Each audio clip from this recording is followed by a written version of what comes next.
Now we shift to something every organization wants and seeks: stronger customer relationships. Moderating this session is Shweta Sharma, joined by Jay Washington from Birdie in the Hand and Corina Gheonea from UiPath. They'll explore how communities shape each stage of the customer journey, from awareness to advocacy. Over to you, Shweta. Thank you, Vanita. So, we've explored the evolution of communities and how agentic AI is reshaping the way we build smarter, more connected spaces. Now, let's take that a step further and talk about how communities are influencing every part of the customer journey. From the first touch to long term advocacy, communities are quietly becoming the backbone of customer experience. I have with me two incredible speakers to take the conversation forward. First, we have Jennifer Washington, founder of Birdie in the Hand LLC. Jay is a community strategist and a leadership coach who helps organizations navigate transformation through cultural change and belonging. She blends mindful leadership with strategy to create spaces that empower growth. Hey, Jay. Hey, hello everyone. Jay Washington here. I am so excited, if you can't tell, to be with you all today and really looking forward to the conversation around how community can transform the customer life cycle. I've been doing this work for 20 years, and my hope is to provide a real business case for belonging and connection, which is the foundation of any successful community. So thank you. Thank you. And joining Jennifer is Corina, the global leader of UiPath community. Over the past 7 years, she has led strategic initiatives that help global teams build thriving communities around AI automation. With over a decade in community development and entrepreneurship, Corina has co-founded 2 educational initiatives and advises startups and enterprises on community-led growth. Hi, Corina. Hi, good to be here and share the stage with the two of you and with the great audience that we have today. Absolutely. We are glad to have both of you on board. Looking forward to some very interesting conversations today. Let's see. Agreed. All right, let's jump in right into the discussion. So communities today play a much bigger role than they did even a few years ago. Today, they're influencing acquisition, retention, advocacy, and shaping how brands grow and connect with their audiences. Jay, my first question is to you. How do you see communities redefining the customer life cycle? And what do you think is driving this shift? You know, I think one of the primary reasons that we are shifting in our ideology around communities is that, you know, communities are basically about connection. And I think I said this before.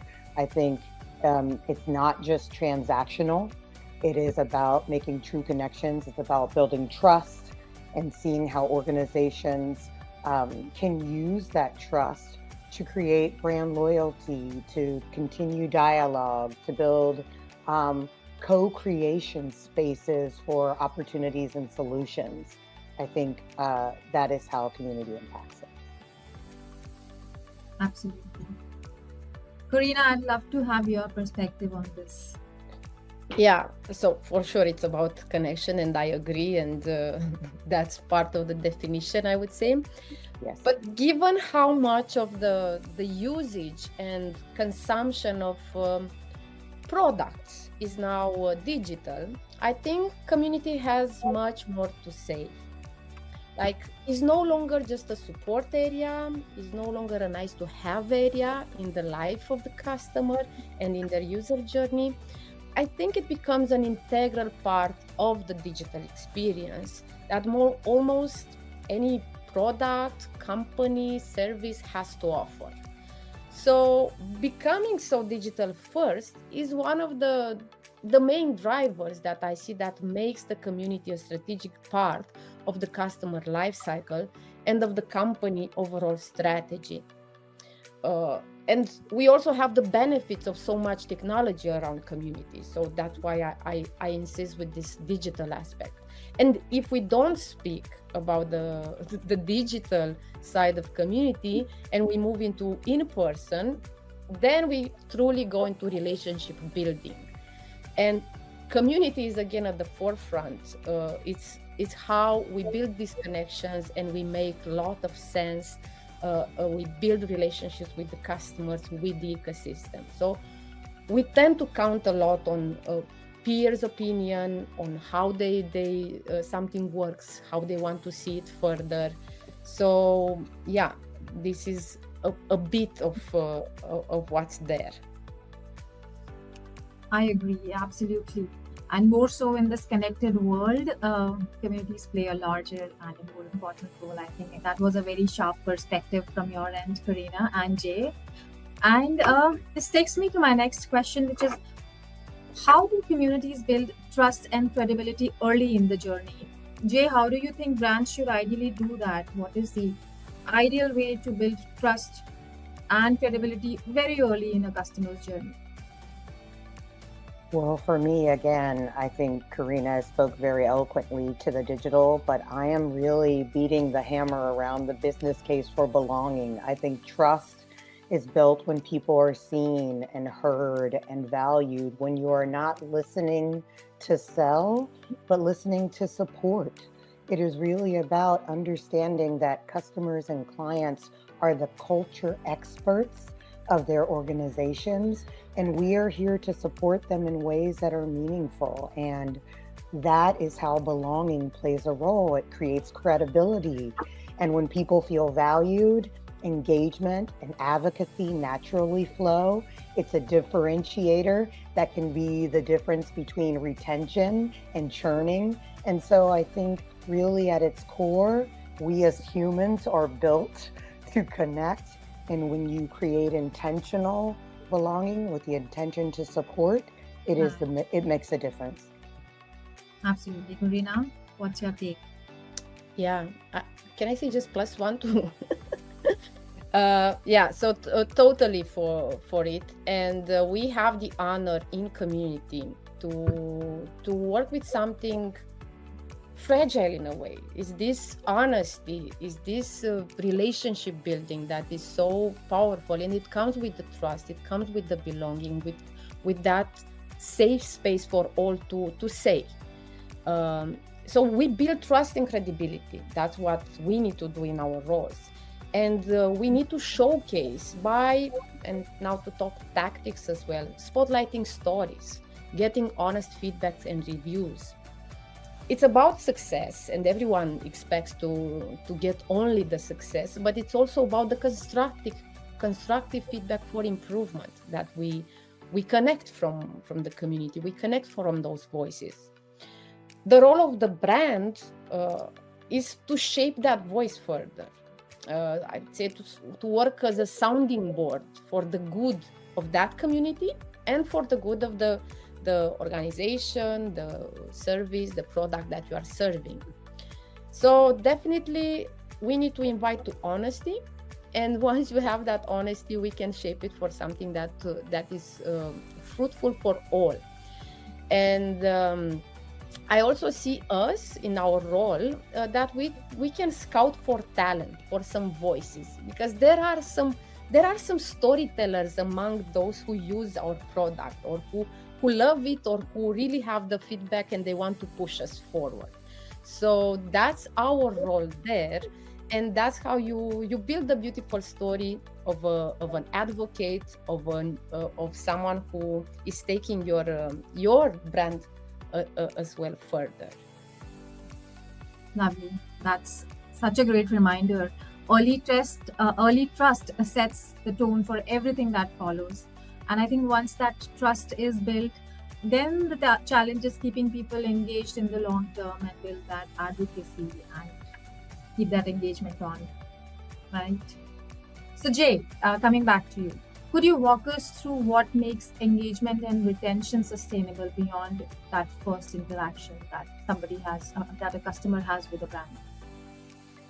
Well, I think it's first honoring that they are again the cultural experts in their organizations, and that we are there to help them solve a problem. I love the analogy of that community managers and organizations that offer community are GPSs, that the client is the driver and we are there to support at any given time. They know the direction they want to go.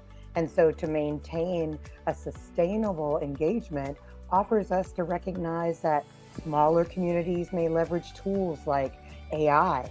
It's really helpful in managing administrative tasks, to highlight resources and to make collaboration easier. So members keep coming back because there's genuine value and usefulness in the engagement and exchange. Amazing, absolutely. Corina, what do you think has worked when it comes to sustaining engagement beyond that initial interaction? Uh, we can start with the simple and the basic. Do what you promise to do. So have the follow-up and really be there with what you said that you'll do. And if it's not possible, at least be honest about if there is a delay or if that there is a limitation. So that sets the tone for both sides, how things will work. For sure, multiple touches. So a very simple tactic, if possible, if you bring them together and you might already plan the next step for them, announce that, like let them know what will be next, let them know what will be the next experience. So having these multiple touches, and we are the lucky ones who should have multiple touches. So we are not in the industry of just touching you once and we move forward. It's about having it. So it's on our agenda anyway, and we need to think of that, which pushes to being creative. And I think there are two sides here. So on one side, we can push for more, build personalized experience, bring them together into exclusive things if they are willing to do more, giving them the challenge to contribute in different other ways. And that's a journey for some. And we all love that, overachievers as always. But I think it's also about the balance of what is the good enough. Because there are others who just need to be in your community for that given time that they have. And that's good enough. Like, we don't have to become friends forever if that's not the community for them for that. But the time that they are willing to offer, the quality of that time and how precious that is and how we respect that to be good enough. That to be the thing that works for some. Like, not to become something difficult in their agenda. So qualitative touch points, multiple touch points, and this playground of offering the entire spectrum. Like the ones who just have that amount of time, but they are willing to give that, to be respected and feel valued and feel that they can come again in the community. And the ones who are willing to push things further with you, be visionaries with you, to have those challenges for them as well, to grow further with you, to make it possible and to be co-creators. True. That's quite a powerful way to look at it, Corina. We would also love to hear your perspective on how brands can turn loyalty into advocacy and growth. Corina, would you like to share your thought on this? Yeah. So one way is by like maximizing advocacy. I would say is by being generous as a brand, as a team. Meaning, and I think it's again about once you find the talent, help that talent get in the best shape possible, because that will help you, but that will help themselves. It will grow them as a brand. It will grow them as someone who has something to say. And if their voice is relevant and they like what they do, they will go beyond your own community. And that takes you further into the ecosystem. And we need that kind of ecosystem as well, because we are no longer isolated. So that's one aspect. So help them build their personal brand and be generous with that. So it's not just advocacy for us. It's not just transactional for us. enjoy that you are building a strong voice there that can build more and see more. Like they can see more and they can see beyond you. So if they have that connection with you, that feedback will come back to you as well. That vision will come back to you as well. So that's something that helps us nurture our community and helps us be open with them. Try to listen beyond what the immediate agenda that we have. So we are more, and how I encourage my team and how we do things is not just to be on the short term and to be so specific into our SMART objective that we are not enriching the future. So this is something that I find it as valuable long term to help us be as generous as possible with that potential new brand voice of yours, because it will come back to you. Absolutely. Jay, what do you say?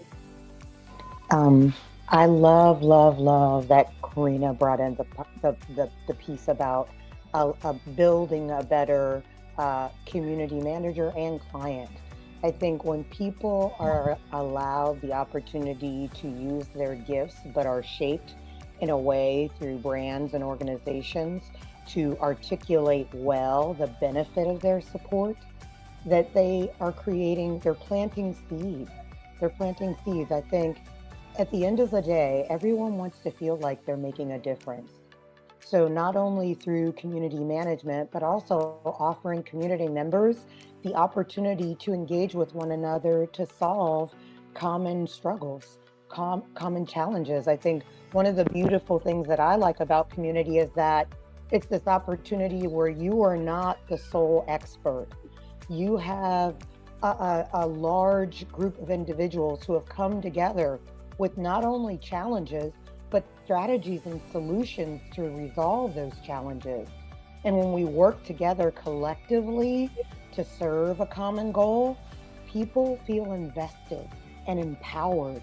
And through that investment and encouragement and empowerment, they receive the license to go out and do the work needed to conquer some of those very challenges.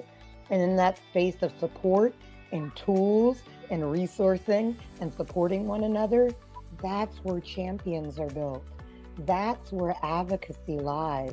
And so as we think about community, how it impacts the customer lifecycle, let's think about how we can intentionally inject the opportunity to not only support, but give them the autonomy, give them the evocation to really know that at the end of the day, they are the experts and they have everything they need, including us as a community, to make real change and solve real problems. If I can continue. Sure. So something that I see in the programs that we have for advocates is that if they're done well, we can grow them further into the working with more stakeholders. So in my case, our community is dedicated to our technology. So it's for agentic orchestration, agentic automation, and everyone wants to use the platform. While they do that, their role for sure in our community was to share their practices, to help others grow their skill and all that. So then it was about product feedback as well. That means that product and engineers came together. So they started to interact with this key stakeholder. They were interacting already with us in marketing as a stakeholders. Now they were growing with product and engineering.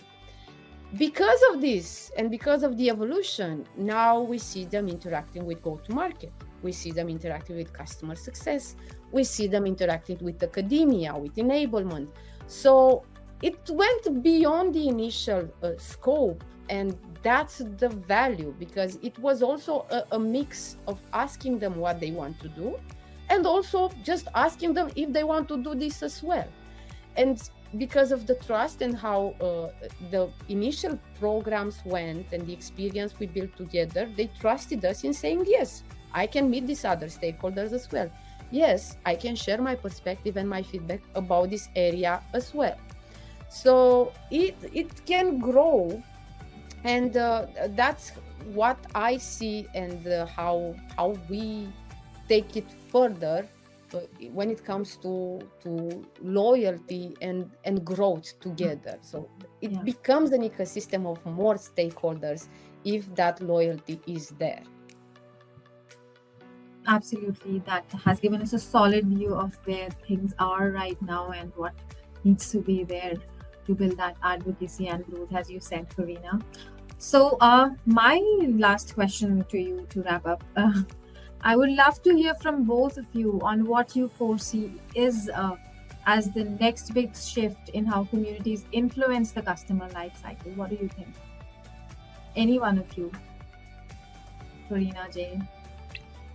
For me, I see communities moving away from, as Corina mentioned previously, support networks into strategic growth engines. I think smarter communities, especially those that leverage AI, can identify trends, surface insight, and connect people in ways that directly inform things like Corina talked about, like product innovation, strategy.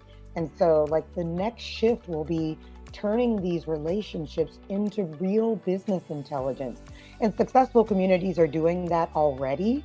But I think as community expands beyond the knowers and the doers into the community curious, I think successful communities will continue to look at tools, look at resourcing, look at the entire company, team, and ecosystem as a means of extracting skills, whether that be through cross-functional partnership, whether that be through brave spaces to have honest conversations.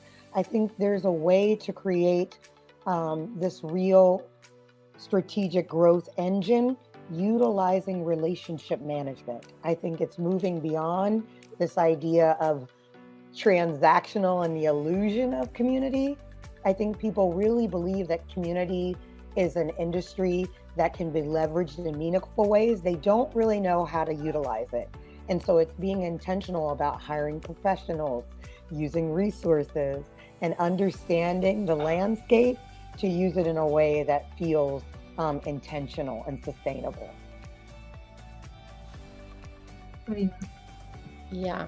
So totally, because we talk about future, so we can be as bold as we want with this statement. My view is that it's not just customer life cycle. Like, communities are getting into an entire product development and value creation life cycle. Like, it's just going there.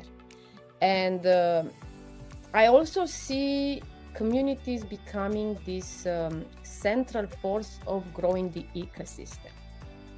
And this ecosystem, especially into tech, I would say, because it's about integrations. Like, we no longer use only one technology, we use multiple technologies. And if there is no digital product or any product that stays isolated. And then in communication, we anyway use technology at the base. So there needs to be this fluency, this seamless way of communicating. And communities are there to share immediately their voice, their feedback, their interaction. And you immediately can see things dropping or going quite up. So that's how communities will play a bigger role, and getting the voice as per a cohort, as per a community, will be quite important. I also see that, and I believe that it's going to be a messy transition for a while. Like, the communities that have a strong community etiquette, they will have that respect and will maintain the high quality. But right now we are all also playing with many other tools. Behavior is changing. We count more on AI, on chatbots. So, but there will then come the time when we will know intentionally where is the qualitative conversation that we want to have, the qualitative community where we want to join and where we want to participate, and our opinion matters. So there will be this difficult transition, let's say, of showing qualitative results through our community programs and the strategies that we have in the end, while also balancing with volume and the new behaviors that latest technological advancements bring. I want to add a little bit to that. I just want to add, because now Corina has me dreaming big. I'm dreaming big now. I also would like to see moving forward in community, not just us extracting information, but really using community to shape customers, like companies. Like as organizations that offer community to our clients, so much of it feels as if they are giving us so much. And yes, we reciprocate by support, but I want to see community councils. I want communities that are able to shape not only their own client experiences, but the future of the companies that are offering community. I think so oftentimes, even in the best organizations, at the end of the day, I feel like we often get more, meaning the organization offering community, than community members get at the end of the day. One of the best experiences I've ever had in community is seeing people go off, community members in similar and differing industries, to have conversations outside of community. That is the beautiful benefit of creating spaces where innovation and strategy aren't just byproducts. They are at the core. And so how are we as organizations that offer community as a differentiator or an added value, really utilizing community to make us better companies, to make us better organizations that so inside is outside? We are not just offering community, we are also asking for it in return from our clients. And so how are we as organizations utilizing community in a way that makes us better companies, not just in our products and our services, but in our very brand and being? I want to see that. Absolutely. Thank you for that thoughtful perspective, both of you. And we still have a couple of minutes left. I'll take a couple of audience questions. So any one of you can answer. So how do you personalize the experience for members at different stages of the customer journey?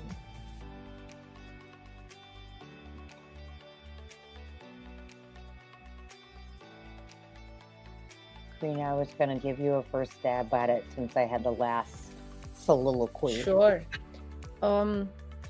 What we do, so my philosophy is more of a playground. So I give the options for people to play on their strength or play on their courage or just try. So there is access to our community, and that's the beauty of it, to our product, to our learning, to everything, almost everything that is there in the community. Anyone can access it. And we try as much as possible to promote them and for them to be aware of their stage, their commitment, and to join those things. So that's one way of doing it. Of course, then it can come a dropout rate because it was not meant to them. Then we also have especially for advocacy, we have different layers of programs to have something for people in different stages as well. So we have one great program, the MVP. Everybody wants to become one, but they also need to be aware of the effort and what's there.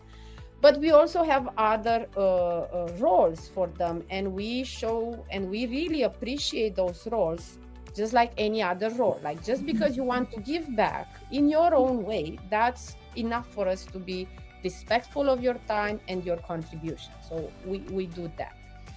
Then for people not to feel left behind, because there are some huge stars that they contribute for so long, we make sure that there are challenges that are for beginners as well, or things that just start at the beginning of the month, to give the same starting for all involved. So again, a way for them to realize if they want to achieve that thing, they can also do it at the beginning of the month. It's the same start line, the same finish line for all, and they are encouraged to do so. So these are some aspects in what we do. We build also programs that follow maybe our learning plans. So we try to align as much as possible with our academy, with the certification paths that we can offer. So we try as much as possible to encourage and to map journeys depending on where they are. But I like more the part where they are fully responsible and it's a playground. I love the playground analogy as well. Thank you so much. I would like to add briefly, I think the implementation stage is a very key component to customizing the client experience or journey within community. So oftentimes we learn of the nuanced challenges and struggles within that implementation or onboarding phase. And I think it's really important to listen and learn there. For us, it's really has been a process in my consultancy to really see where they are. I think there are nuances based on industry, based on employee population size, based on their skill set and their navigation of spaces like community. And so there are so many ways that you can customize an experience offering groups. In community, they're offering groups based on your level, your title, whether you're a manager or a direct report. There are many ways to kind of make a community member feel like you're providing them direct support and feedback without creating an individualized curriculum. So really be intentional about learning their challenges and needs. And from there, you can customize their experiences through the community experience. I really am a big proponent of mentorship or partnering people up. It's a way of creating customized support without, again, having to create an individualized pathway. So consider the implementation phase or the onboarding phase your template or your baseline for creating a customized experience. Thank you for adding, Jay. That was indeed a fresh perspective, I'm sure. And thank you so much for sharing such fresh and thoughtful perspectives, both of you. I'm sure our audience is moving with a different perspective on how to drive advocacy and influence the customer life cycle with the right community strategies. Thank you so much, both of you. And it was great having you. Thank you. My pleasure. Thank you for having me. That was brimming with great takeaways, especially how recognition and belonging lead to long-term advocacy. Thank you to the panel for sharing such practical advice. Your insights will help shape each stage of the customer journey. And dream big as Jae and Corina helped us envision today. While we let these insights sink in and take root, let's also get ready to dive deeper into conversation, learning how to develop trust at scale and intelligent moderation for thriving as a community in our next session.